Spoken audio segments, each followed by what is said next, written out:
Hello दोस्तों, स्वागत है आप सभी का गाइडलिया ऑफिशियल यूट्यूब चैनल पर। दोस्तों, किसी कारणवश आज अभिजीत सर आपकी क्लास नहीं ले पाएंगे, तो आज मैं ही आपकी क्लास कंटिन्यू कर रहा हूं। कल से अभिजीत सर ही आपकी क्लास कंटिन्यू करेंगे। तो दोस्तों, स्वागत है आपका इस सेशन में करंट अफेयर्स। आई होप सभी लोग सुबह तैयार होकर बैठ गए होंगे। हम स्टार्ट करते हैं अपना सेशन बिना किसी टाइम वेस्ट के। तो दोस्तों, सबसे पहले बात कर लेते हैं एक्सप्रेस वीडियो कोर्स के बारे में। दोस्तों, गाइडली ने एक एक्सप्रेस वीडियो कोर्स लॉन्च किया है जहां पर आपको प्रॉपर टिप्स एंड ट्रिक्स मिलती हैं, 400 प्लस प्रैक्टिस पीडीएफ्स मिलते हैं, प्रैक्टिस क्विज मिलती हैं, weekly live doubt clearing session मिलते हैं। यहाँ पर सीक्रेट टेलीग्राम ग्रुप भी बनाया गया है जहाँ पर पर्सनल गाइडेंस आपको मिलती है। दोस्तों, ये एक यूनिक, हर एक प्रोडक्ट की एक यूएसपी होती है ना, हम बोलते हैं यूनिक सेलिंग पॉइंट। तो यूएसपी इसकी क्या है दोस्तों? Life time validity. जितने भी यूट्यूब पर कोर्सेज इस समय अवेलेबल हैं, किसी में भी लाइफ टाइम वैलिडिटी आपको नहीं मिलेगी, जो कि आपको सिर्फ गाइडली प्रोवाइड करता है। दोस्तों, आपका सिलेक्शन हो जाता है देन 100% कैशबैक भी आपको दिया जाएगा। दोस्तों, जितने भी सब्जेक्ट्स हैं यहाँ पर रीजनिंग, और वो भी high level puzzle and sitting arrangement, high level DI मिलेगी, रीजनिंग सारे topics, English language A to Z complete arithmetic, general banking and financial awareness by Abhijit sir. और इसका प्राइस दोस्तों बहुत ही यूनिक रखा गया है, 1499, जो कि सभी लोग अफोर्ड कर सकते हैं बड़े आराम से। देन दोस्तों, इस ईमेल आईडी पर ई स्टोर है, इस पर आप विजिट कर सकते हैं, इस नंबर पे कॉल कर सकते हैं, इस मेल पर मेल कर सकते हैं।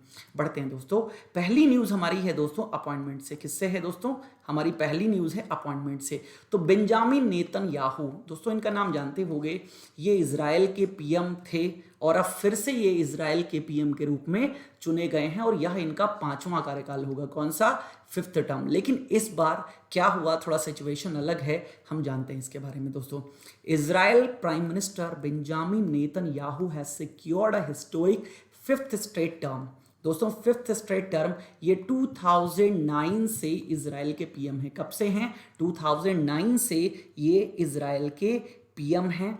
देन अब दोस्तों यहां पर क्या हुआ है, इस बार इनको पावर शेयर करनी पड़ रही है। मतलब वही सिचुएशन स्टार्ट हो गई है जो कुछ समय पहले भारत में कहां पर स्टार्ट हुई थी दोस्तों? महाराष्ट्र में। आपने देखा था महाराष्ट्र में कोई भी पार्टी प्रॉपर मेजॉरिटी नहीं लेकर के आई थी, तो शिवसेना और बीजेपी में एक बहस चल रही थी कि जो मिनिस्टर का कार्यकाल है, जो कि भारत में 5 वर्ष का होता है चीफ मिनिस्टर का कार्यकाल, तो इसको 2.5 ईयर में डिवाइड कर लिया जाए। मतलब 2.5 ईयर बीजेपी से कोई मिनिस्टर रह ले चीफ मिनिस्टर, और 2.5 या 2.5 ईयर किससे? शिवसेना से रह ले। सेम सिचुएशन यहां पर अराइज हुई, तो दोनों लोगों ने सैक्रिफाइस किया है। दोस्तों, अब कौन कौन है?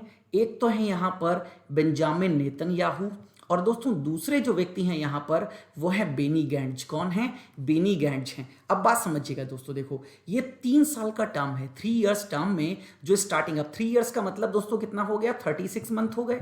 तो 36 मंथ में स्टार्टिंग के 18 मंथ्स कौन रहेगा? Benjamin Netanyahu. कब तक? नवंबर 13, 2021 तक। इसके बाद दोस्तों, और तब तक बेनी गैंट्स क्या रहेंगे? Defence minister of the country रहेंगे, देश के क्या रहेंगे? Defence minister.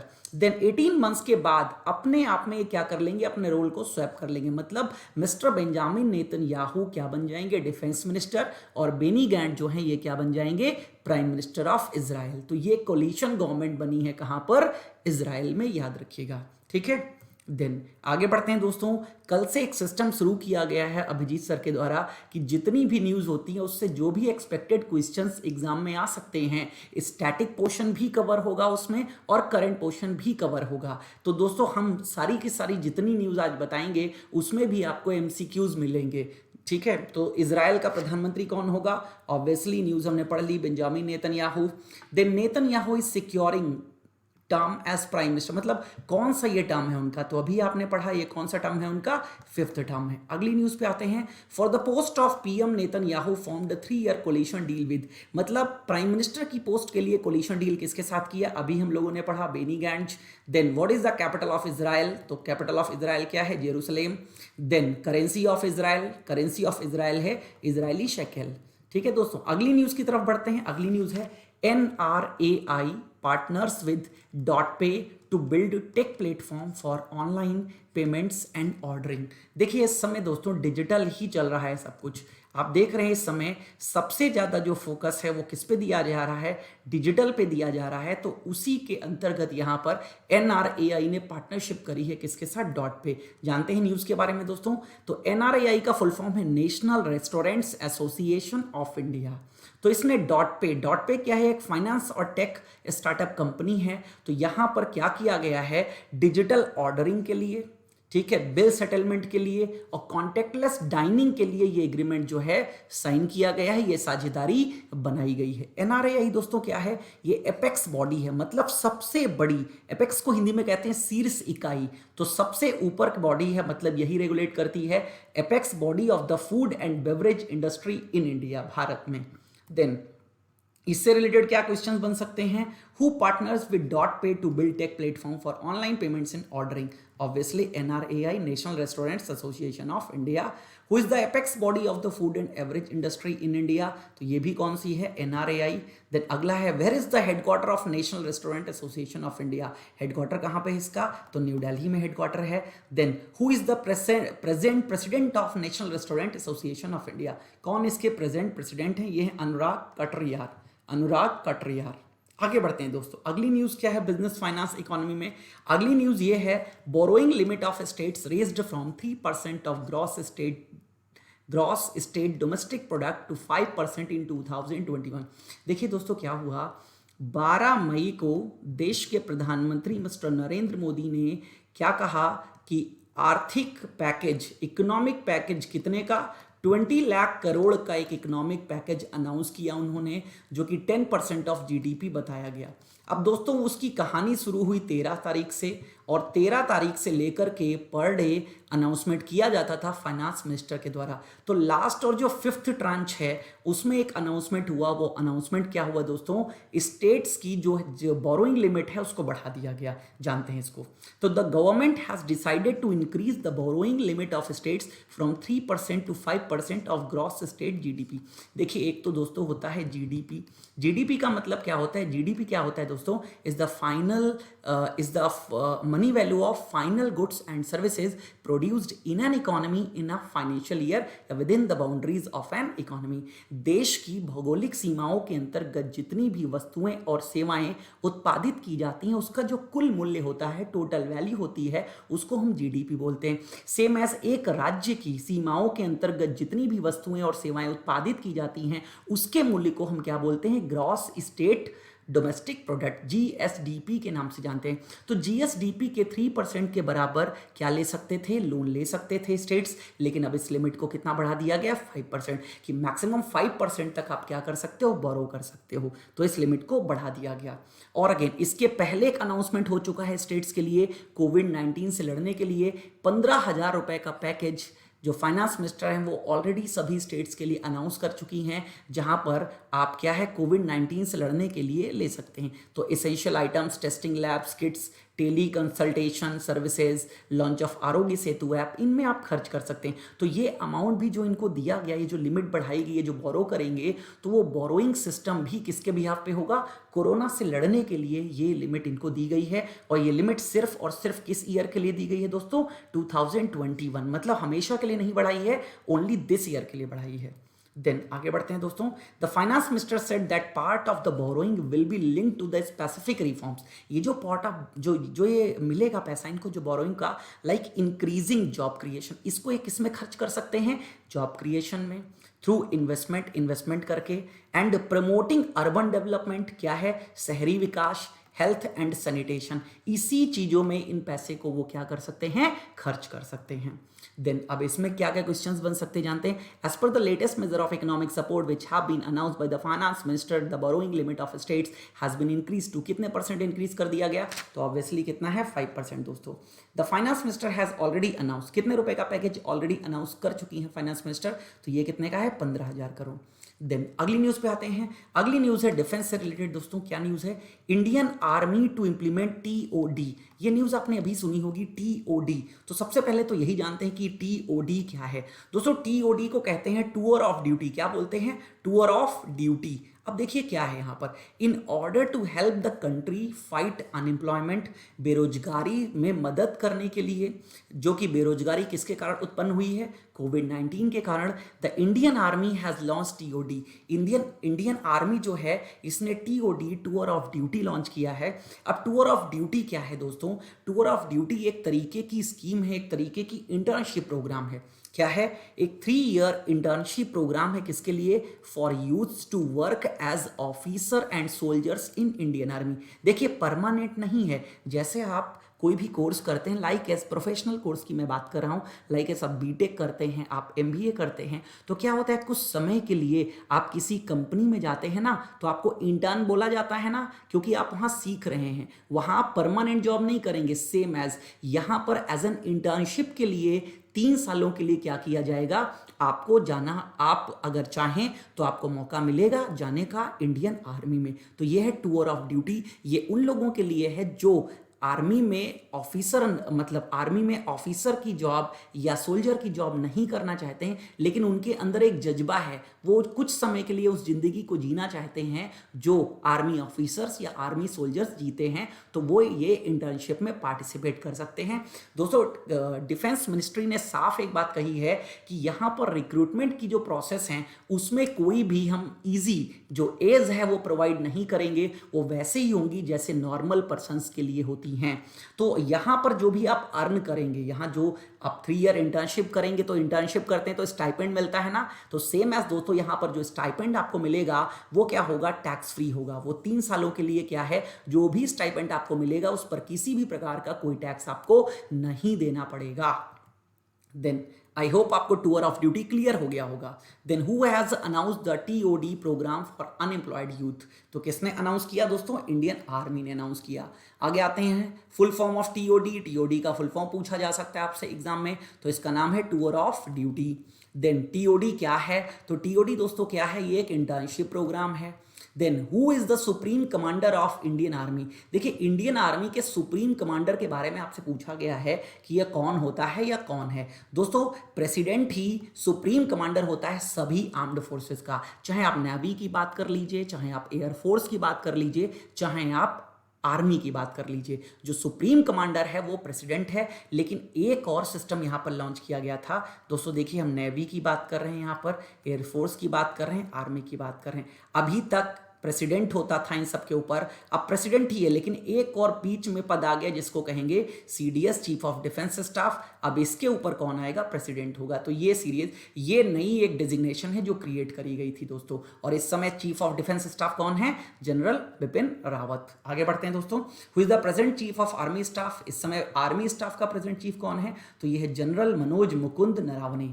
देन अगली न्यूज पे आते हैं, army's only cavalry unit to replace horses with tanks. दोस्तों कवालरी यूनिट का मतलब है ये जो आप इमेज में देखिए, जो घुड़सवार सेना होती है ना, ऐसी सेना जो घोड़ों पे चलती है उसको हम क्या बोलते हैं दोस्तों, कैवालरी यूनिट बोलते हैं। तो अब कैवालरी यूनिट को किस में चेंज करने की बात कही गई है, टैंक्स, एक तरीके से टैंक यूनिट, मतलब ऐसी यूनिट जो कॉम्बैट कर सके, जो फाइट कर सके।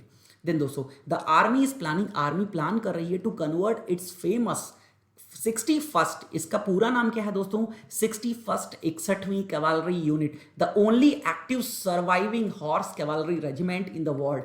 पूरे के पूरे विश्व में ये एकमात्र ऐसी है जो अब तक एक्टिव है दोस्तों। क्योंकि आप सोचिए, अब वो जमाने तो चले गए, मुगलों वाले जमाने, जब अकबर की हम बात करें या हम बाबर की बात करें या हम औरंगजेब की बात करें, उस समय क्या होता था दोस्तों, जो क्या होती थी, लड़ाइयाँ होती थी, आप देखते थे घोड़े और हाथी पर होती थी। पुरानी मूवीज आप कोई भी देखिए तो उसी तरीके से होता था, लेकिन अब तो ऐसा होता नहीं है दोस्तों। अब क्या है, आर्म्ड हैं सारे के सारे, ठीक है, मॉडर्न सिस्टम आ चुके हैं सारे के सारे। तो यहाँ टैंक्स और ट्रूप्स की हम बात करते हैं दोस्तों।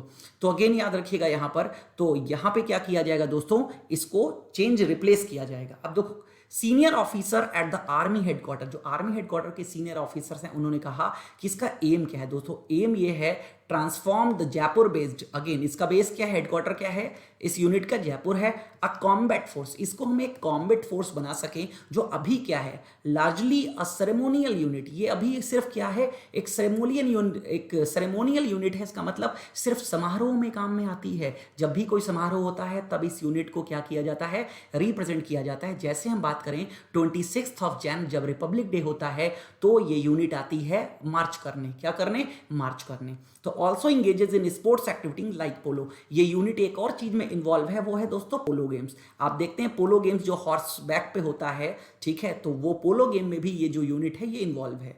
Then The famous 61st cavalry is being converted into a regular armored regiment। अब इसको रेगुलर आर्मर्ड रेजिमेंट बनाने की तैयारी है, और ये किसकी रिकमेंडेशन, ये जरूर याद रखिएगा, ये रिकमेंडेशन है दोस्तों लेफ्टिनेंट जनरल डीबी शेकेटकर जो कि रिटायर्ड हैं, इनकी एक कमेटी बनाई गई थी। और इस कमेटी, ये कमेटी किस पे बनाई गई थी, कमेटी इस पे बनाई गई थी कि हमें क्या करना है, sharpening the army's combat edge, जो आर्मी की जो लड़ाकू शक्ति है उसको और मजबूत करना, और इसके रेवेन्यू को क्या करना, कम करना, ठीक है, जो इनका एक्सपेंडिचर है इसको कम करना, सॉरी जो खर्चा किया जा रहा है राजस्व व्यय उसको कम करना है। तो दोस्तों उस पर इन्होंने क्या किया, ये सजेशन दी है। देन अब Jaipur based 61st cavalry is likely to be equipped with T-72 tanks, ये भी कहा गया है क्योंकि एक आर्मर्ड यूनिट बनाएंगे तो T-72 टैंक यहां पर दी जाने की बात कही गई इसको। It has been a part of annual republic day parade for several decades, बहुत दशकों से, डिकेड्स का मतलब होता है 10 वर्ष, एक दशक, तो कई दशकों से क्या है दोस्तों, एनुअल रिपब्लिक डे परेड पर यह पार्टिसिपेट कर रही है। देन देख लेते हैं यहां पर question, which unit of Indian army is going to replace with tanks, ठीक है, तो ये कौन है, 61st cavalry. Then when was the 61st cavalry unit establish, अब ये जानने वाली बात है दोस्तों, ये 1953 में एस्टैब्लिश हुई थी। Then where is the headquarter of the 61st cavalry, अभी बताया आपको कहां पर है, जयपुर बेस्ड है। Then who is the commandant of 61st cavalry regiment of Indian army, इसके इस समय के कमांडेंट कौन है दोस्तों, इस समय के कमांडेंट हैं colonel Ravi Rathore. Then in which sport 61st cavalry is associated, कौन से गेम से ये एसोसिएटेड है, तो दोस्तों ये किससे एसोसिएटेड है, पोलो से। देन आगे बढ़ते हैं दोस्तों, PM e Vidya program for digital education in India, प्रधानमंत्री का ई विद्या प्रोग्राम जो है वो लॉन्च किया गया, किसके लिए दोस्तों, डिजिटल एजुकेशन। ऑब्वियसली इस समय हम और आप जिस माध्यम से जुड़े हैं, जिस सिस्टम से जुड़े हुए हैं, ये भी क्या है दोस्तों, एक डिजिटल मीन्स है, एक डिजिटल माध्यम है, सेम एज ऐसे शिक्षा के लिए, क्योंकि अब अगेन आपको पता है कोरोना वायरस है, हम लॉकडाउन है, हम घर में हैं, लॉकडाउन ओपन भी होगा तो दोस्तों एजुकेशन कॉलेजेस इतनी जल्दी नहीं ओपन होने वाले, तो गवर्नमेंट इस पर फोकस कर रही है कि डिजिटल एजुकेशन को ही बढ़ावा दिया जाए, उसी को ज़्यादा से ज़्यादा आगे बढ़ाया जाए। तो पीएम ई विद्या नाम से एक प्रोग्राम जो है वो शुरू किया गया दोस्तों।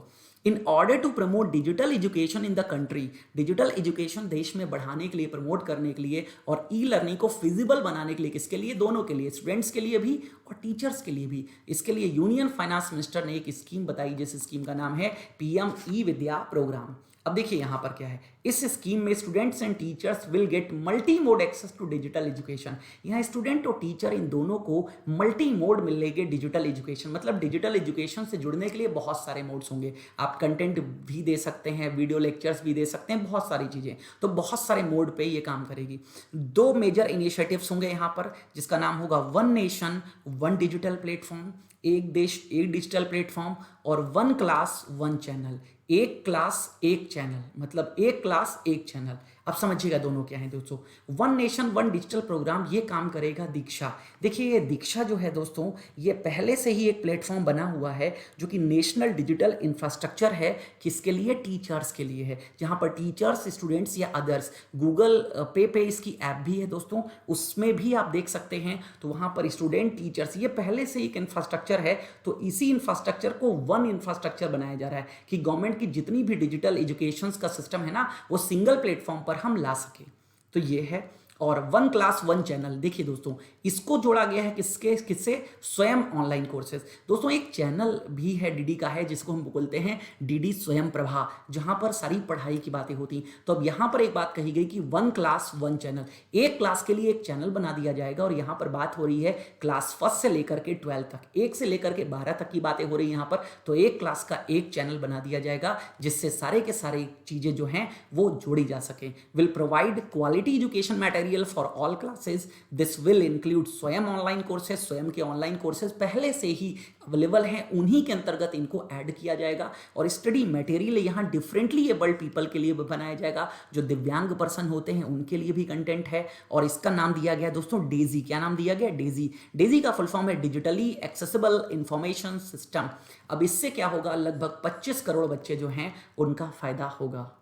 देन क्वेश्चन देख लेते हैं क्या बनेंगे। Which scheme is launch by the government of India for digital education amid कोविड-19। कोविड-19 के कारण डिजिटल शिक्षा को शुरू करने के लिए कौन सी योजना?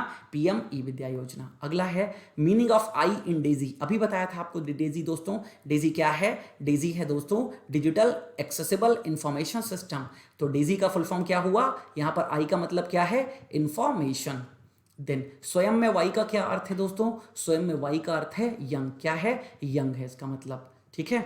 Then cyclonic storm Amphan. देखिए दोस्तों, आज की ही न्यूज में मैं देख रहा था, हम अम्फान के बारे में बात कर रहे हैं। अम्फान के बारे में आज ही गवर्नमेंट ने क्या करी है? एक मीटिंग अरेंज करी है। ये एक ऐसा तूफान है जो भारत में आ सकता है और बहुत बड़ी तबाही मचा सकता है। अब वही बात कही गई यहाँ पर, ठीक है, इमेज में कि 24 घंटों में आ रहा है। लगभग 20 के आसपास की बात कही गई कि 20 के आसपास ये जो तूफान है ये आएगा और ये बहुत बड़ी तबाही मचा सकता है। तो इसके लिए एनडीआरएफ की मीटिंग्स हुई हैं और सरकार इसके लिए तैयार हो रही है कि अगर ये तूफान अटैक करता है तो कोई लॉस होता है। तो यहाँ पर एनडीआरएफ की जो टीम्स हैं वो लगाई गई हैं। अब जानते हैं इसके बारे में। हरिकेन अम्फान, नाम पे फोकस रखना है दोस्तों। साइक्लोन के सबसे ज्यादा एग्जाम में नाम पूछे जाते हैं, दैट्स वाई मैंने नाम पे ही फोकस किया है यहाँ पर। तो hurricane Amphan in the bay of Bengal, Bengal की खाड़ी, can pose a threat to many states. अब ये जो बंगाल की खाड़ी से उत्पन्न हो रहा है दोस्तों, ये बहुत से राज्यों को क्या है? नुकसान पहुंचा सकता है। अकॉर्डिंग टू मीटरोलॉजिकल डिपार्टमेंट, हम आईएमडी की बात करते हैं,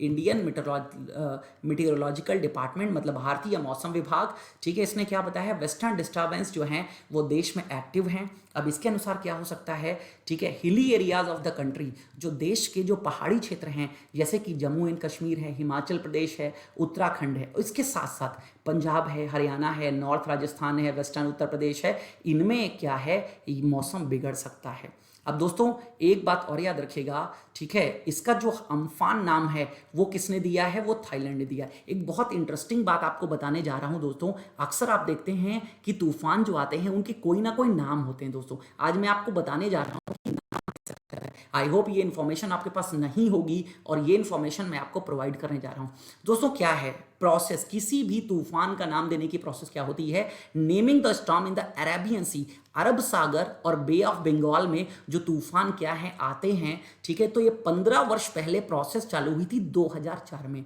क्या किया जाएगा यहाँ पर? A list was created for this, एक इसके लिए लिस्ट क्रिएट करी गई जहां पर 8 कंट्रीज इन्वॉल्व हैं। इनमें कितनी कंट्रीज हैं दोस्तों? 8 कंट्रीज, जो इसी के आसपास हैं, बे ऑफ बंगाल, अरेबियन सी, तो 8 कंट्रीज इन्वॉल्व हैं। अब इनको यहां पर क्या है? 8 नेम्स इन ऑर्डर, इन 8 देशों को 8-8 नाम रखने की क्या है? इजाजत दी गई है। यहां पर when the country whose number appears, अब यहां पर बारी बारी से नंबर आता रहता है, the storm is named after the name given in the list of that country, जिस कंट्री का नाम आता है यहां पर वो कंट्री इसको नाम देती है अपने हिसाब से।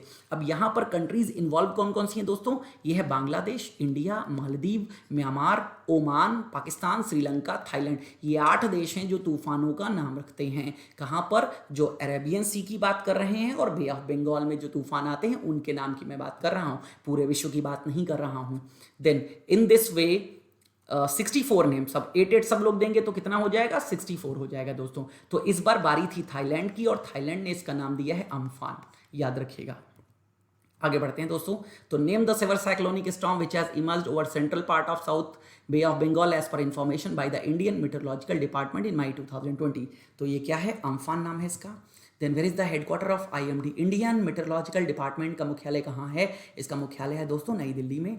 Then IMD works under which ministry, किस मिनिस्ट्री के अंतर्गत आईएमडी काम करता है? तो ये काम करता है मिनिस्ट्री ऑफ अर्थ साइंसेज। और इसके हेड कौन है दोस्तों? इसके हेड भी हैं डॉक्टर हर्षवर्धन, याद रखिएगा कौन है? डॉक्टर हर्षवर्धन। और मिनिस्टर ऑफ स्टेट हैं वाई.एस. चौधरी, वाई.एस. चौधरी।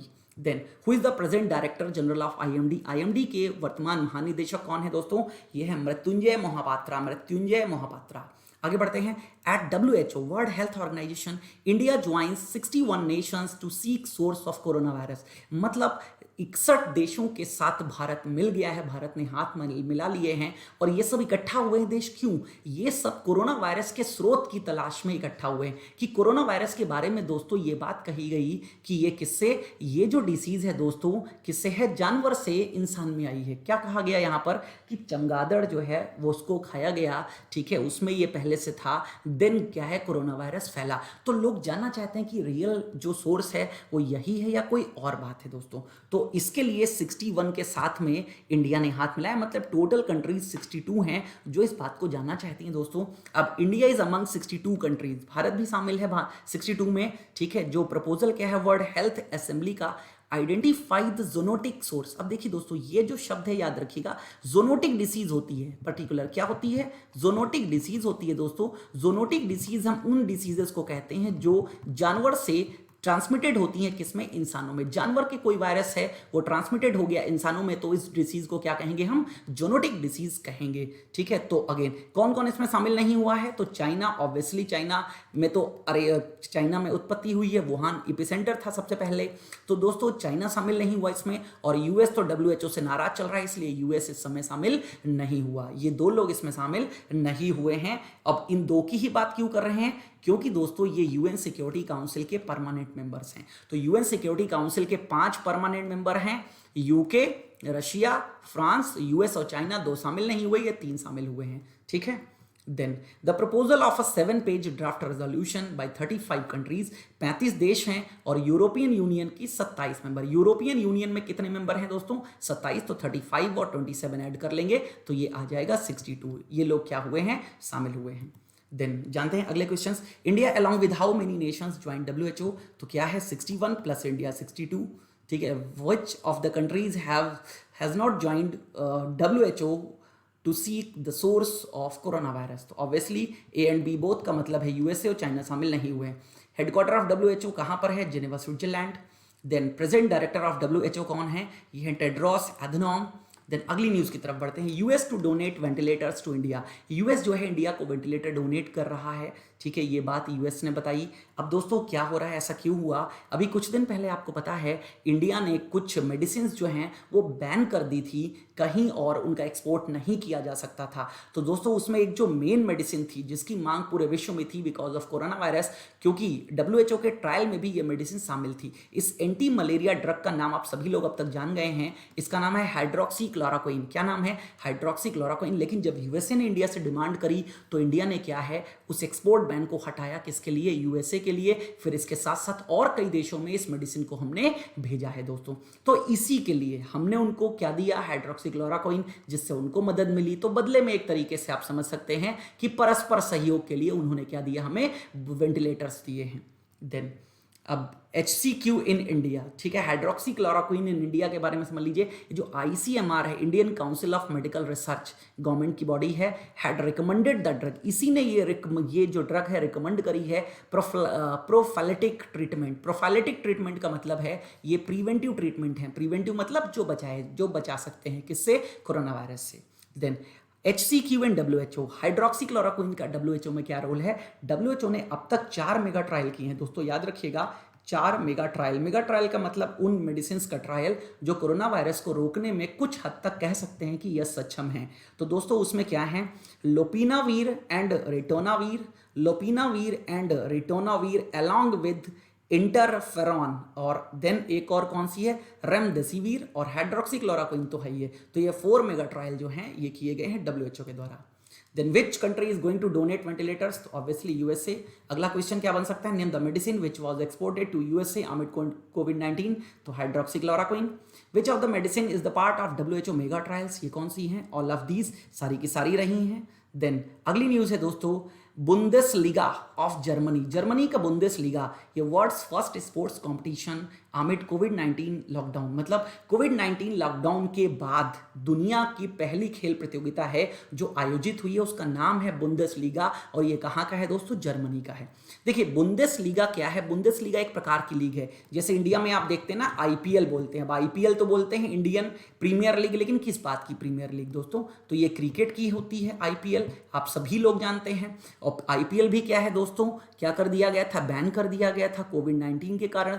अब कब से होगा अभी कोई कंफर्मेशन नहीं आया है। तो सेम एज बुंदेसलीगा वहां का क्या है, फुटबॉल लीग होती है, ठीक है। तो इस फुटबॉल लीग को क्या कर दिया गया था दोस्तों, कोविड-19 के कारण बंद कर दिया गया। तो अब ये पहला गेम ऐसा बन गया है वर्ल्ड का जो ये इवेंट या ये स्पोर्ट इवेंट खेला गया, ठीक है।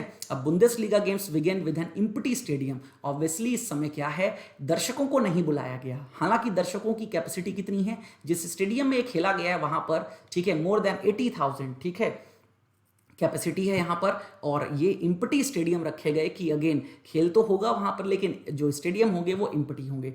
और टीम जो है यहाँ पर जो पार्टिसिपेट कर रही है गेम्स में, इनको क्या रखा गया है, क्वारंटीन में रखा गया है, kept under quarantine. Then which sport of Germany is recognised as the world's first sports competition after कोविड-19 लॉकडाउन। तो ये कौन सा है, बुंदेसलीगा। ये फुटबॉल से रिलेटेड है। तो ऑब्वियसली किससे रिलेटेड है दोस्तों, फुटबॉल से रिलेटेड है बुंदेसलीगा। अगला है who is the chancellor of Germany. Germany का चांसलर कौन है, तो ये इस समय कौन है, एंजेला मार्कल। देन वर्ड्स, अगली एक्स्ट्रा हाईलाइट में देखते हैं क्या क्या न्यूज़ हैं। Words AIDS vaccine day. तो 18 मई को क्या मनाया जाता है दोस्तों, वर्ड्स एड्स वैक्सीन डे मनाया जाता है।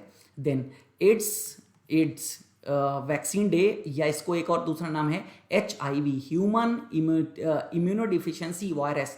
HIV वैक्सीन अवेयरनेस डे के नाम से भी जानते हैं आप, ये समझ लीजिएगा। HIV का फुल फॉर्म है ये, कई एग्जाम में फुल फॉर्म भी पूछा जा चुका है। तो again it is primarily celebrated to emphasis upon the need for a vaccine for acquired immunodeficiency syndrome. AIDS का फुल फॉर्म है एक्वायर्ड इम्यूनोडिफिशियंसी सिंड्रोम, एड्स। तो अगेन इसकी वैक्सीन के लिए क्या है, recognise the efforts of health professionals and researchers. इनकी जो हेल्थ प्रोफेशनल्स हैं या जो रिसर्चर्स हैं जो वैक्सीन पे काम कर रहे हैं, तो उनके रिस्पेक्ट के लिए, अवेयरनेस के लिए क्या किया जाता है, इस डे को मनाया जाता है, ठीक है। और हर साल ये कब होता है, 18 मई को। पहली बार कब मनाया गया, 1998 में।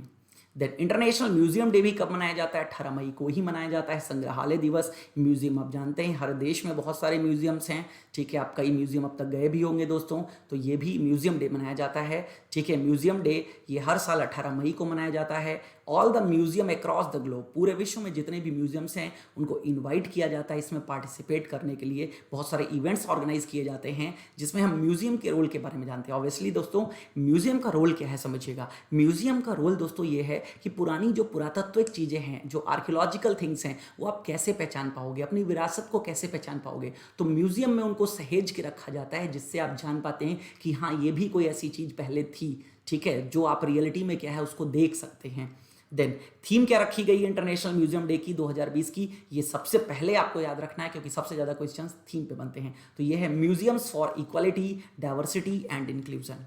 देन अगला है PFRDA, pension fund regulatory and development authority, comprehensive schemes to the finance ministry. देखिए वित्त मंत्रालय को PFRDA सुझाव देता है दोस्तों, क्या है, इस समय सोशल सिक्योरिटी मेजर्स अपनाने की आवश्यकता है। सोशल सिक्योरिटी का मतलब है सामाजिक सुरक्षा, मतलब जो गरीब लोग हैं उनके लिए पेंशन वगैरह के लिए हम बात कर रहे हैं यहाँ पर। तो यहाँ पर PFRDA ने एक कंप्रहेंसिव मेजर सुझाया है, ठीक है, किसको, मिनिस्ट्री ऑफ फाइनेंस को, ठीक है। अब ये क्या है दोस्तों, यहाँ पर एक इसने प्लान बनाया है जिसके अंतर्गत PFRDA ये चाहता है, ये जो पहले से स्कीम चल रही है, एक है प्रधानमंत्री जीवन ज्योति बीमा योजना। ये योजना है, यहाँ पर 2 लाख रुपए का बीमा किया जाता है, जिसके लिए हर साल 330 रुपए का प्रीमियम दिया जाता है। दूसरी है प्रधानमंत्री सुरक्षा बीमा योजना, ये भी एक इंश्योरेंस स्कीम है, यहाँ पर भी 2 लाख का बीमा किया जाता है और इसका प्रीमियम तो 1 रुपए पर मंथ है, 1 रुपी पर मंथ, मतलब 1 रुपये प्रति महीना, तो 12 रुपये 1 साल का हो गया। और अटल पेंशन योजना, ये भी आप जानते होंगे, और अभी कुछ दिन पहले इसको न्यूज़ में भी आपने सुना होगा कि इसको कितने हो गए, 5 वर्ष पूरे हो गए। 9 मई को, 9 मई 2015 को इसको क्या किया गया था, स्टार्ट किया गया था। तो 9 मई 2015 से ये 5 ईयर्स कंप्लीट कर चुकी है। तो इन तीनों को मिक्स करके एक योजना को बनाने के बारे में PFRDA ने कहा है। देन PFRDA का मुख्यालय कहाँ है, न्यू दिल्ली में।